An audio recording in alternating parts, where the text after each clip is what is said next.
नमस्कार मेरे प्यारे साथियों, स्वागत है आपका अपने YouTube चैनल पवन हिस्ट्री क्लासेस में। साथियों, आज हम गुप्त काल से संबंधित साहित्यों के बारे में जानेंगे कि गुप्त काल के समय में कौन कौन से साहित्यों की रचनाएं हुई थी, कौन कौन साहित्य की रचना करने वाले विद्वान थे, या कौन कौन से पुराणों की रचना हुई थी, स्मृतियों की रचनाएं हुई थी, कौन कौन से काव्यों की रचनाएं हुई थी। ज्यादातर ये जो काव्य हैं, ये स्मृतियां हैं, पुराण है या नाटक हैं या नाटकों के विद्वान हैं, वो गुप्त काल से ज्यादातर संबंधित हैं।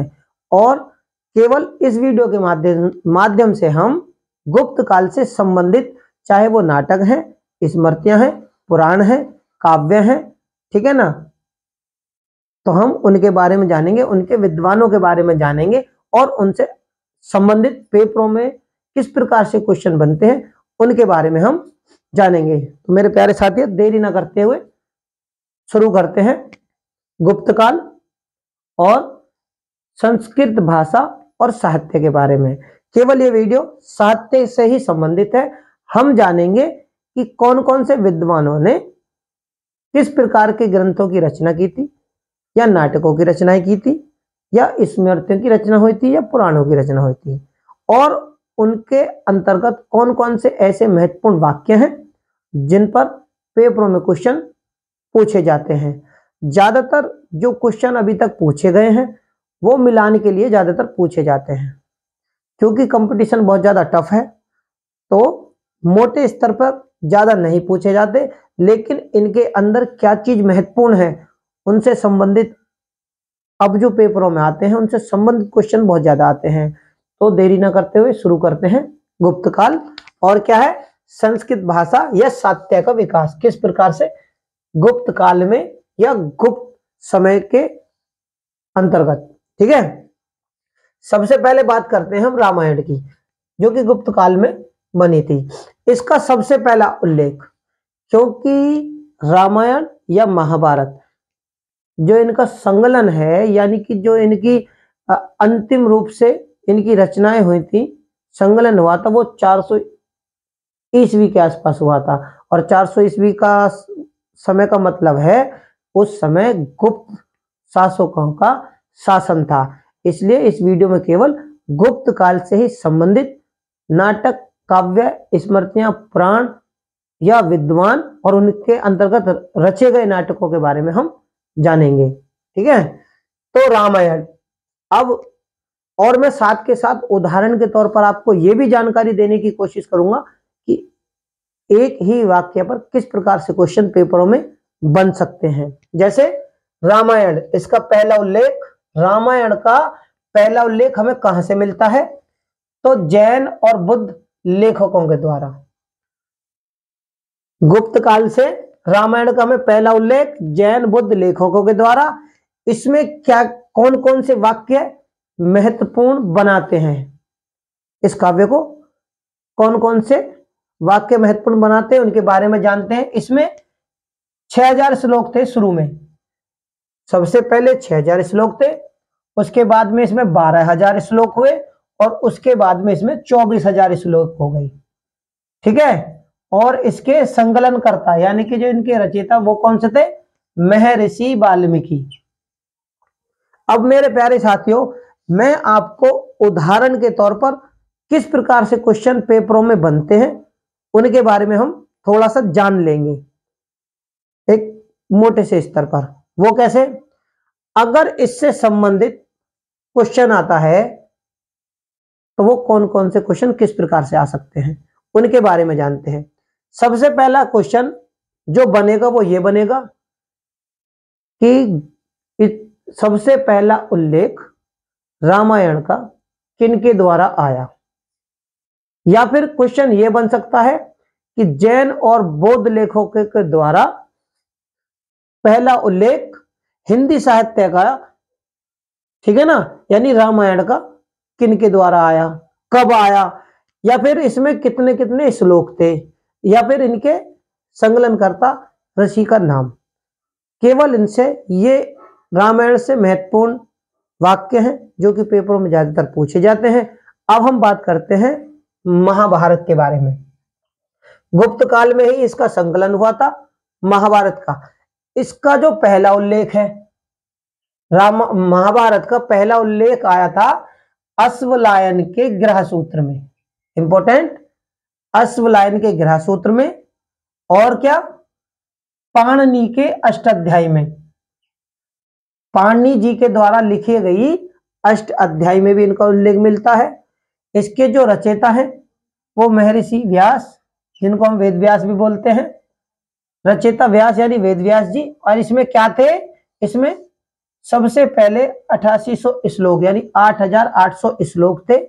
तब इसका नाम क्या था, तब इसका नाम था जय संहिता, तब इसका नाम जय संहिता था। और उसके बाद में इसमें श्लोक हो जाते हैं 24,000। जब इसमें 24,000 श्लोक हो जाते हैं, ठीक है, तो तब इसका नाम क्या होता है, भारत, तब इसका नाम भारत। उसके बाद में इसमें श्लोक होते हैं 1,00,000 श्लोक।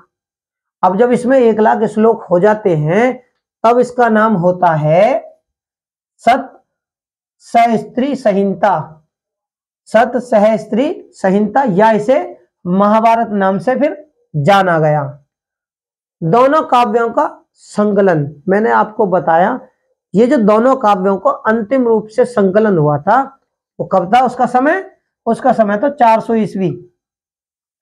इससे हमें क्या, कौन कौन से ऐसे वाक्य मिलते हैं जिससे हमें ये मालूम चलता है कि भाई ये वाक्य में गुप्त काल में लिखे भी गए थे या ना, उसके बारे में अब देखते हैं। तो इसमें क्या चीजें हमें मिलती हैं, गुप्तकालीन, इसमें हमें मिलती हैं गुप्तकालीन राजनीतिक, धार्मिक और सामाजिक स्थिति पर प्रकाश।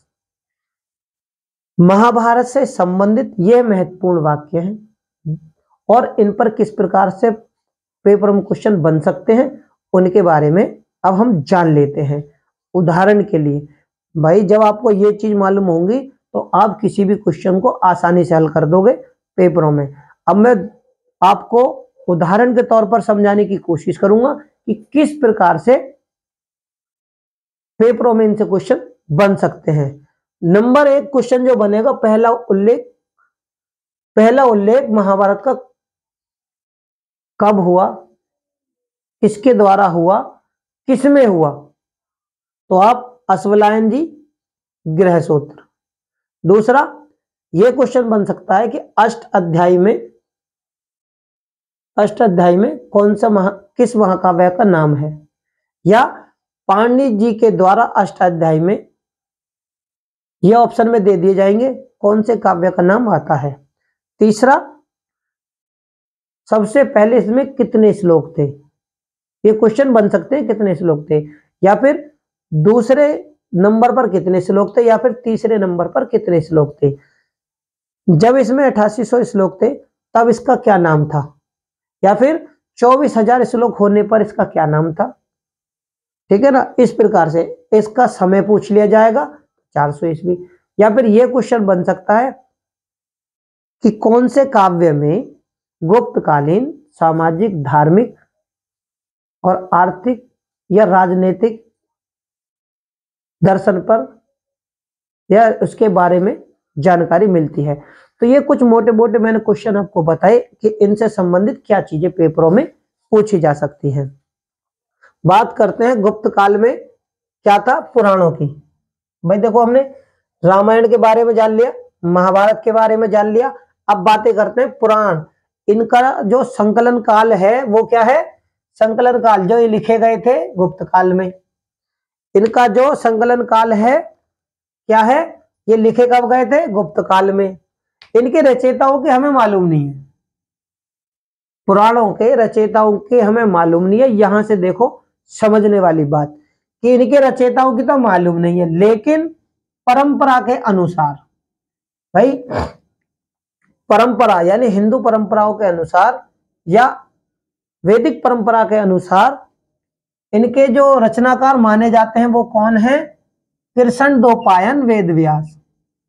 पुराणों के रचनाकार यानी इनका संकलन गुप्त काल, रचयिताओं की पता नहीं है, लेकिन परंपरा के अनुसार, भाई वैदिक परंपरा या धार्मिक परंपरा के अनुसार इनके रचनाकार जो माने जाते हैं वो कृष्णद्वैपायन वेद व्यास भी। और इनके संकलनकर्ता। परंपराओं के अनुसार कृष्णद्वैपायन, और संकलनकर्ता जो है वो कौन है? लोमहर्ष। लोमहर्ष और उग्रसर्वा। लोमहर्ष वे उग्रसर्वा ऋषि माने जाते हैं। ये यहां से संबंधित है पुराणों से। ठीक है, अब पुराणों के अंतर्गत कौन कौन से ऐसे पुराण हुए जिनसे हमें गुप्तकालीन जानकारियां मिलती हैं, उनके बारे में जान लेते हैं। वो क्या है? विष्णु पुराण। विष्णु पुराण में क्या है? हमें मौर्य काल की जानकारी मिलती है। देखो, विष्णु पुराण मौर्य काल से संबंधित, लेकिन हमें जानना तो गुप्त काल के बारे में है, क्योंकि गुप्त साहित्य से ही हम, गुप्त साहित्य के बारे में है हम जानने की कोशिश भी कर रहे हैं, पढ़ भी रहे हैं। तो हमें इनसे कोई मान नहीं है, लेकिन मैंने फिर भी इन्हें लिख दिया कि विष्णु पुराण में हमें मौर्य काल से संबंधित जानकारियां मिलती हैं। अब देखो, मत्स्य पुराण, ये मत्स्य जो पुराण है, इसमें क्या है? ये अधिक जानकारी तो हमें मौर्यों से देता है। मत्स्य पुराण अधिक जानकारी हमें मौर्यों से देता है, यानी मौर्य काल की जानकारी ज्यादा है इसमें, मत्स्य पुराण में। और गुप्तों से संबंधित जानकारी कम है। मत्स्य पुराण ऐसा पुराण है जो अधिक जानकारी मौर्य काल की देता है और कम जानकारी गुप्त काल की देता है। उसी प्रकार वायु पुराण, उसी क्रम में आगे बढ़ते हुए हम जानकारी लेते हैं वायु पुराण की। वायु पुराण जो हमें जानकारी देता है वो गुप्त काल की तो अधिक। इसको हम ये मान सकते हैं कि गुप्तों की सबसे ज्यादा जो जानकारी है, जो गुप्तों के बारे में अधिक जानकारी मिलती है, वो वायु पुराण से मिलती है। और कम जानकारी इसमें किसकी है? मौर्यों की। वायु पुराण कम जानकारी हमें मौर्य शासन के अंतर्गत देता है। पुराणों को क्या कहा गया है? पंचम वेद। भाई, ये क्वेश्चन पेपरों में पूछा जा चुका है कि पंचम वेद किसको कहा गया है। ठीक है, तो पुराणों को पंचम वेद भी कहा जाता है, ये इनकी विशेषता हो गई। ठीक है, इनकी जो संरचना में क्या है? इनकी संरचना जो हुई थी वो 5 प्रकरणों में विभाजित है। भाई, पुराणों की अगर हम संरचना के आधार पर बात करें तो वो 5 प्रकरण या 5 भाग मान लीजिए, या 5 खंड मान लीजिए। ठीक है, या 5 विभाजित खंड जो, ठीक है, इन्हें मान सकते हैं। तो 5 प्रकरण में विभाजित हैं। कौन कौन से हैं उनके बारे में जानते हैं। भाई, जो क्वेश्चन पूछे जाएंगे ये जरूरी नहीं है कि मोटे मोटे ही पूछे जाए, उनके अंदर गहराई से भी तो पूछे जा सकते हैं ना। और गहराई से ही आते हैं, पूछे जा सकते नहीं है, गहराई से ही क्वेश्चन ज्यादा आते हैं। उनके बारे में जानते हैं। देखो, पुराणों के अंतर्गत हमें संरचना किस प्रकार से हुई है? सर्ग से जो तात्पर्य है, जो सर्ग से मतलब है, वो ये कि सृष्टि की रचना के बारे में जानकारी। पुराणों को 5 प्रकरणों में विभाजित किया गया है। जो पहला प्रकरण है वो सर्ग नाम से है। सर्ग नाम में सृष्टि की कहानी है। क्या है? सृष्टि की कहानी के बारे में हमें जानकारी मिलती है। उसके बाद में प्रतिसर्ग, इसमें क्या है कि प्रलय के बाद सृष्टि की कहानी, यानी कि प्रलय के बाद अगर मान लीजिए समय सृष्टि में अगर प्रलय आ जाए और प्रलय के बाद में जो कहानी दोहराई जाती है वो आती है पुराणों के हिसाब से प्रतिसर्ग में।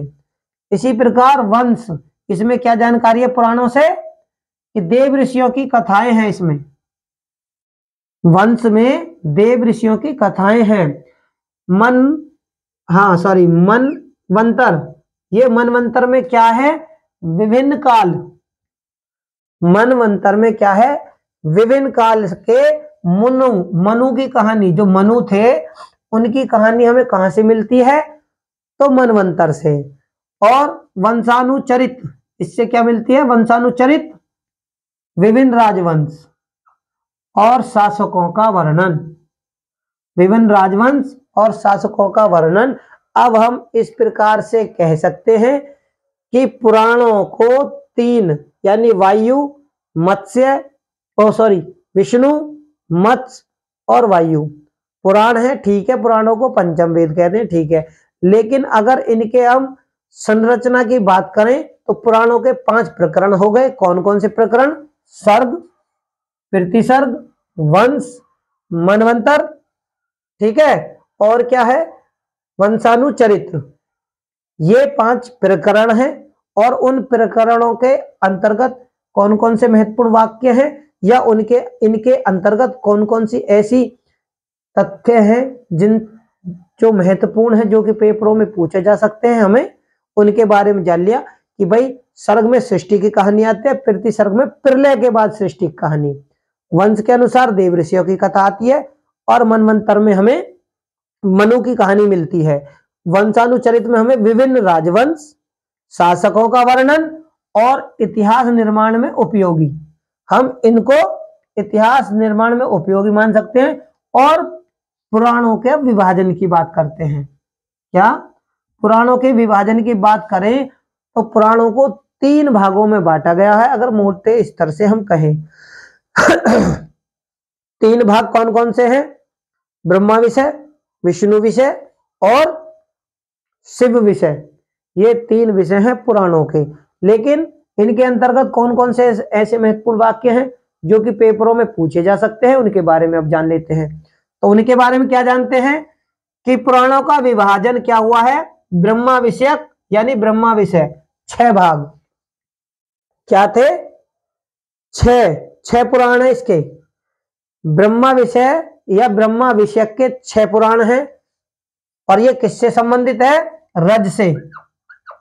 ये रज से संबंधित है, इसलिए इसके पुराण को क्या कहेंगे? तो रजस पुराण। ठीक है भाई, ये जो पुराण है रज से संबंधित है, इसलिए इसे रजस पुराण कहेंगे। विष्णु विषयक या विष्णु विषय, ये क्या है? इसके भी 6 पुराण हैं। 6 पुराण में ये किससे संबंधित है? सत से। ये सत से संबंधित है, इसलिए इसे सात्विक पुराण। ठीक, इसके बाद क्या है? शिव विषयक या शिव विषय, ये 6 पुराणों में विभक्त है और तम से संबंधित है। किससे? तम से संबंधित है, इसलिए इसे तमस पुराण, अर्थात सृष्टि की रचना, पालनकर्ता और संहारक की तरह। इस तरह से ये 3 भागों में होते हैं। इनके बाद में हम गुप्त काल से संबंधित स्मृतियों के बारे में जान लेते हैं। स्मृति साहित्य के बारे में, स्मृतियां कितनी थी गुप्त काल में, उनसे संबंधित हम जानते हैं, उनके बारे में चर्चा करते हैं। विष्णु क्या है इसमें? विष्णु स्मृति, नारद स्मृति और बृहस्पति स्मृति, ये गुप्त काल में संकलित हुई थी। 3 स्मृतियां जो महत्वपूर्ण है, जो कि पेपरों में पूछी गई हैं काफी बार। इसमें कौन कौन सी हैं? विष्णु स्मृति, नारद स्मृति और बृहस्पति स्मृति। ये क्या है? गुप्त काल में संकलित हुई थी। संकलित यानी कि इनकी रचना हो गई, पूरी हुई थी, कंप्लीट हुई थी। ठीक है, गुप्त काल में इनमें हमें क्या क्या चीजें मिलती है? सामाजिक और धार्मिक जानकारी मिलती है, इसलिए इन्हें विधि ग्रंथ भी माना जाता है, स्मृतियों को। इसके बाद में ये तो हो गए साहित्य के बारे में जानकारी गुप्त काल से संबंधित, और इनसे संबंधित पेपरों में इनसे बाहर कुछ नहीं पूछा जाएगा। अगर आप थोड़ा बारीकी से ध्यान देंगे तो जो भी क्वेश्चन पेपरों में बनेंगे वो इन्हीं के आधार पर बनेंगे, इनसे बाहर नहीं बनेंगे। अब हम बातें करते हैं, भाई साहित्य की हमने जानकारी ले ली, लेकिन अब हम जो बातें करेंगे, जो जानेंगे, वो जानेंगे कि गुप्त काल में कौन कौन से ऐसे विद्वान हुए थे और उन्होंने किन किन ग्रंथों की या पुस्तकों की, ठीक है ना, या काव्यों की या नाटकों की रचना की थी, जो कि पेपरों में पूछी जाती है, बहुत इंपॉर्टेंट। तो वो भी साहित्य के ही अंतर्गत आएंगे। भाई भले ही विद्वान साहित्य में ना आए, लेकिन जो उनकी रचनाएं हैं वो साहित्य से ही संबंधित आते हैं। देखो क्या है, गुप्त काल में कालिदास जी थे। कालिदास जी ये कौन थे? उज्जैन के ब्राह्मण और चंद्रगुप्त द्वितीय के दरबारी कवि। क्या दरबारी कवि भी थे ये क्या शिव धर्म मानते थे। ये उनका छोटा सा जीवन परिचय है। जब कालिदास जी गुप्त काल के बहुत बड़े विद्वान थे तो उनसे संबंधित क्या क्या चीजें पूछी जा सकती हैं, ये उनके बारे में कुछ महत्वपूर्ण वाक्य है। क्या ये शिव धर्म मानते थे, और भारत का इन्हें शेक्सपियर भी कहा जाता है। इन्हें भारत का शेक्सपियर भी कहा जाता है। और अगर गुप्त काल से थोड़ा हटके बात भी करें, हम गुप्त काल से थोड़ा हटके भी अगर बात करें, तो कालिदास जी का जिक्र कहां पर आया है? अहवलप्रस्थी। अहवलप्रस्थी 7वीं सदी के लेख में भी इनका जिक्र आया है। ठीक है, इसे तैयार किसने किया था? अहवलप्रस्थी क्या था? रवि कीर्ति। भाई इन विद्वानों से मैं आपको आने वाली वीडियो में बताऊंगा किस प्रकार से क्वेश्चन पूछे जाते हैं, क्योंकि ज्यादातर ये जो प्रस्तुति हैं, प्रशस्ति, इनसे संबंधित मिलान बहुत आते हैं और 100% आते ही आते हैं। ये 4 से 5 प्रशस्ति होंगी जिनमें यही नहीं कि गुप्त काल से संबंधित हो, इससे पहले के समय में, इनसे पहले के समय में चाहे वो अशोक की प्रशस्ति हो या समुद्रगुप्त की हो, ठीक है, या कुमारगुप्त की हो, या तो ये तुम्हारी 7वीं सदी के अहवल की, और मिलान के लिए दे दी जाएंगी कि कौन सी परिस्थिति किसके द्वारा लिखी गई और कौन से समय में। मिलान कीजिए, पेपरों में ज्यादातर मैंने देखा है, ज्यादातर ये क्वेश्चन पेपरों में आता ही है। ठीक है, अभी क्या है, अहल परिस्थिति के बारे में हमने थोड़ी सी जानकारी ले ली, इनके बारे में आने वाली वीडियो में हम जानेंगे। तो क्या थे? रवि कीर्ति, ये कालिदास और भारवी से प्रभावित थे। कालिदास और भारवी जो विद्वान हैं, ये उनसे प्रभावित थे। कौन थे? रवि कीर्ति जी। यानी एक तरीके से ये मान लिए प्रभावित थे। तो ये उन विद्वानों की विद्या से या उनके चरित्र से, या आप इन्हें एक तरीके से उन्हें इनका गुरु भी मान सकते हैं, क्योंकि आदमी किसी से प्रभावित होने के बाद ही किसी काम को करता है। भाई अगर ये किसी से प्रभावित, तो उस आदमी इससे इनसे कहीं ज्यादा ऊंचा होगा, विद्वान होगा, तभी तो ये उन्हें देख के प्रेरणा लेते हैं, और प्रेरणा ले रहे हैं तो भाई उनसे प्रभावित हैं, इसलिए। ठीक है, इसमें क्या है, ये कालिदास और भारवी से प्रभावित थे। ठीक है, अब हम बात करेंगे, कालिदास की हम चर्चा कर रहे थे, ये छोटी सी झलक जो हमने थोड़ी सी जानकारी ली, ये अलग से इसमें मैंने दे दी है, क्योंकि साहित्य से ही संबंधित है, क्योंकि कालिदास जी का इसमें जिक्र आया है और हम कालिदास जी के बारे में ही जानने की कोशिश कर रहे हैं। तो कालिदास जी, हम बात करेंगे कालिदास जी के महाकाव्यों की। कालिदास जी के महाकाव्य, अगर अब मोटे स्तर पर मैं जानकारी दूं, तो कालिदास जी के महाकाव्य अगर मैं इस तरीके से बताऊं, तो देखो, रघुवंश, ठीक है, कुमार संभव, मेघदूत और ऋतु संहारम, ये कालिदास जी के 4 नाटक। भाई पेपरों में इन चारों के नाम तो हो सकता है पूछ लिए जाएं, लेकिन ज्यादातर इनके अंदर, यानी ये जो नाटक हैं, इनसे संबंधित ऐसे कौन से वाक्य हैं जो बहुत इंपॉर्टेंट है, जो पेपरों में पूछे जा सकते हैं, हम उनके बारे में भी जानेंगे। ठीक है, तो कालिदास जी के क्या है? 4 महाकाव्य हैं। कौन कौन से? रघुवंश, इसमें क्या है, इसके अंतर्गत कौन से महत्वपूर्ण वाक्य हैं? इनमें राम की विजय का वर्णन और समुद्रगुप्त की विजय का समुद्रगुप्त की विजय प्रतीकात्मक अर्थ देता है।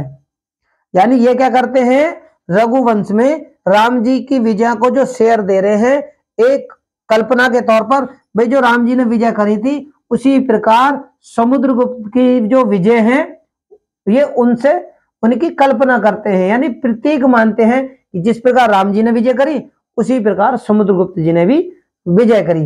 ये उसका अर्थ इस मानते, इसलिए इसे रघुवंश नाम दिया गया है। कुमार संभव, कुमार संभवम, इसमें क्या है, कालिदास जी के द्वारा क्या है, महाकाव्य, इसमें क्या है, शिव पार्वती की कथा, इसमें भगवान शिव और पार्वती की कथा है, और कार्तिकेय की जन्म की कथा। इनके अंतर्गत कौन से महत्वपूर्ण वाक्य हो गए? कार्तिकेय की जन्म की कथा। तो मेरे प्यारे साथियों, आपको काव्यों के अंतर्गत कौन से महत्वपूर्ण वाक्य, उनके बारे में जानकारी मिली। अब देखते हैं मेघदूतम। मेघदूतम, मेघदूत बजरंगबली यानी हनुमान जी को भी मेघदूत नाम से जाना जाता है। ठीक है ना, इसमें जो जानकारी है वो भगवान बजरंगबली की नहीं है, ठीक है। इसमें क्या है, मेघदूत में ये जो एक यक्ष की कहानी है, इसमें यक्ष क्या है, ये प्रेम आतुर था, प्रेम में पड़ा हुआ, यानी कि ये किसी से प्यार करता था, उसकी कहानी है, जो कि प्रेम आतुर था यक्ष, उसकी कहानी है मेघदूत में, ठीक है। ऋतु संहारम, इसमें क्या है, इसमें 6 ऋतुओं का सुंदर चित्रण है। ऋतु संहारम में 6 ऋतुओं के बारे में जानकारी है, सुंदर चित्र है, सुंदर चित्रण यानी कि व्याख्याएं की गई हैं 6 ऋतुओं के बारे में, ठीक है। नाट्य कीर्ति, कालिदास जी की नाट्य कीर्ति के बारे में जानकारी करते हैं। इनका जो पहला नाटक, कालिदास जी का पहला नाटक, क्योंकि ये गुप्त वंश से संबंधित है और इनके काव्य और इनके नाटक साहित्य से ही संबंधित हैं, इसलिए इनका पहला नाटक, इनके बारे में हम जानेंगे। क्या था पहला नाटक? मालविक अग्निमित्रम। मालविक अग्निमित्रम जो कि पुष्यमित्र शुंग के पुत्र थे, ठीक है। अग्निमित्र कौन थे? अग्निमित्र। राजकुमारी कौन थी? मालविका। पुण्य गाथा, इसमें क्या है, अग्निमित्र और मालविकी की प्रेम गाथा। कौन किसमें? मालविक अग्निमित्रम, नाम से ही पता होगा कि देखो अग्निमित्र थे और मालविका एक राजकुमारी थी, इनकी इसमें प्रेम गाथाएं हैं। और ये किससे संबंधित है? शुंग काल से संबंधित है। देखो ये जो नाटक है ये है तो शुंग काल से संबंधित, क्योंकि ये अग्निमित्र के बारे में जानकारी देता है। लेकिन यहां समझने की कोशिश करो, शुंग काल तो है लेकिन कालिदास जी तो गुप्त काल से हैं। चाहे नाटक पहले का है लेकिन लिखा तो कालिदास जी ने है, इसलिए इसे गुप्त काल से ही संबंधित माना जाएगा। कहानी किसी की भी हो लेकिन समय गुप्त काल है। उसके बाद में दूसरा नाटक, कालिदास जी का दूसरा नाटक कौन सा है? विक्रमोर्वश्यम।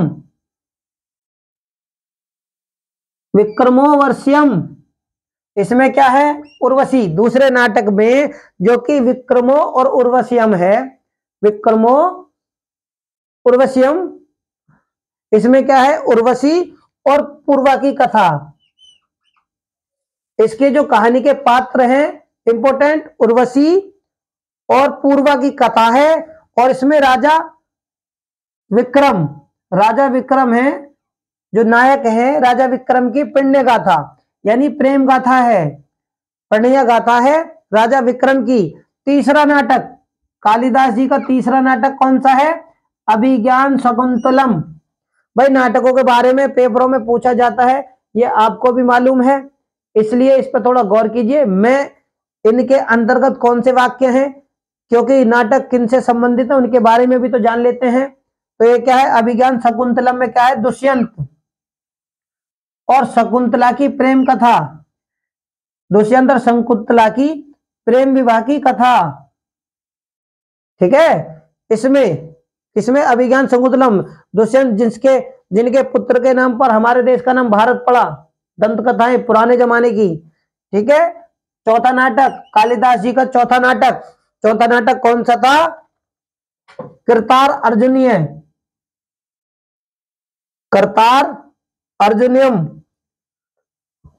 ये किसका था? भारवी जी का है, कृतार अर्जुनियम भारवी जी का। इसमें क्या है? इसमें क्या है? ये क्या थे? दक्षिण भारत, भारवी जो थे वो दक्षिण भारत के थे और इनकी गतिविधि कहां पर थी?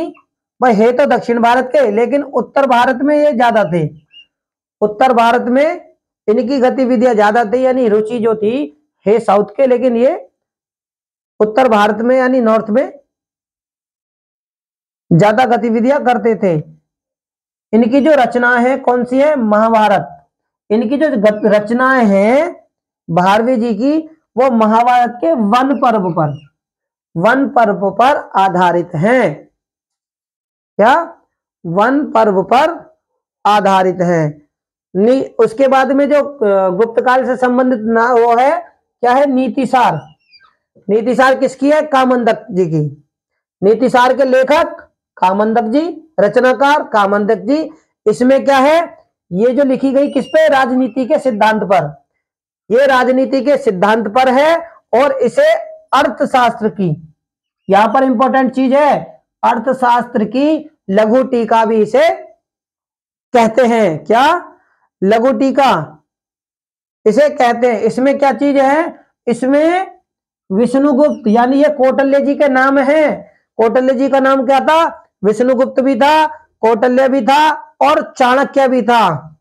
इनका परिचय है, उनका परिचय है। लेकिन क्या करें मेरे प्यारे साथियों, ये जो अर्थशास्त्र है ये मौर्य काल से है, लेकिन नीतिसार जो है वो गुप्त काल से है। लिखी तो गुप्त काल में गई थी, इसलिए गुप्त काल की महत्वपूर्ण जो मानी जाएगी वो गुप्त काल से मानी जाएगी। इसमें और क्या जानकारी है, गुप्त काल के प्रशासनिक जानकारी, गुप्त काल के प्रशासनिक सिद्धांत भी हैं इसमें, ठीक है। और न्याय व्यवस्था, न्याय व्यवस्था का ये प्रमुख स्रोत है। क्या है, न्याय व्यवस्था का प्रमुख स्रोत नीतिसार, जो कि कामंदक जी की है और गुप्त काल में लिखी गई थी। कौमुदी महोत्सव गुप्त काल से संबंधित अगला साहित्य है। कौमुदी महोत्सव ये गुप्तकालीन महिला थी। देखो समझो, ये पेपरों में पूछा जाएगा, महिला थी। कौन सी लेखिका, महिला लेखिका कौन थी, गुप्तकालीन महिला लेखिका थी, जिनका नाटक था कौमुदी महोत्सव, जिसका नाम क्या था, वज्जिका, जिनका नाम वज्जिका था। इसमें गुप्तों के मूल उदय के बारे में जानकारी थी। भाई गुप्तों का उदय किसके प्रकार हुआ था उसके बारे में जानकारी थी। वज्जिका ने गुप्तों के उदय के बारे में जानकारी कौन से नाटक में दी है, कौमुदी महोत्सव में। रचनाकार ये लेखिका है, एक महिला है जिसका नाम वज्जिका है। समय और संकलनकर्ता गुप्तकाल, ठीक है। इसके बाद में आता है कामसूत्र, जो कि वात्सायन का है। कामसूत्र गुप्त काल में संकलित होने वाला वात्सायन जी का है। इसमें क्या है, समाज के, इसमें समाज के काम संबंधित विचारों का पता चलता है। भाई समाज से संबंधित इसमें विचारों के बारे में जानकारियां मिलती हैं। और कौन सी महत्वपूर्ण जानकारी, ग्रामीण शहरी, ग्रामीण और शहरी लोगों के बीच के भेद, एक तो भेदों की जानकारी ग्रामीण और शहरी लोगों के, और दूसरी नगरीय जीवन की जानकारी। नगरीय जीवन की भी जानकारी हमें कामसूत्र में मिलती है। मृच्छकटिकम्भ, मृच्छकटिकम्भ ये शूद्रक जी के द्वारा लिखा गया है। ये जो साहित्य है वो शूद्रक जी के द्वारा लिखा गया है। इसके अंतर्गत कौन कौन से ऐसे महत्वपूर्ण वाक्य हैं जो कि पेपरों में पूछे जा सकते हैं, कौन कौन से, इसमें गरीब ब्राह्मण, याद रखना, गरीब ब्राह्मण, सार्तवाह, सार्तवाह जो होते हैं वो व्यापारी, व्यापारी, सार्तवाह को व्यापारी भी बोला जाता है पुराने समय में, ठीक है। गरीब ब्राह्मण, सार्तवाह, सार्तवाह और चारुदत्त, चारुदत्त और गणिका, गणिकाओं को मौर्य काल में क्या, जासूस, गुप्तचर, गणिकाओं को भी बोला जाता था उस समय, ठीक है। तो चारुदत्त, गणिका क्या है, वसंत सेना, वसंत सेना की कथा, प्रणय कथा, किसमें, ये मृच्छकटिकम्भ में कौन कौन सी, शूद्रक जी थे, शूद्रक जी के द्वारा लिखी गई है। इसमें एक गरीब ब्राह्मण, सार्तवाह, चारुदत्त और गणिका वसंत सेना की प्रणय का था, ठीक है। और दरबारी परंपरा, दरबारी परंपरा महाकाव्योचित गरिमा का परित्याग, क्या है, परंपरा के अनुसार दरबारी परंपरा महाकाव्योचित गरिमा का परित्याग। इसमें उच्च वर्ग के पात्र, देखो भैया इस नाटक में क्या था, इसमें जो गरिमा है ना, दरबारी परंपरा, जो राजा महाराजा की दरबारी परंपरा थी, उसमें उस गरिमा का परित्याग किया गया था। इसमें एक विशेषता जो खास है इसकी शूद्रक जी के नाटक की, इसमें उच्च वर्ग के लोग, यहां पर समझो उच्च वर्ग के लोग संस्कृत बोलते थे, ठीक है, उच्च वर्ग के लोग संस्कृत, और जबकि शूद्र और महिलाएं ये क्या बोलती थी, प्राकृत। शूद्र और महिलाएं प्राकृत भाषा बोलती थी।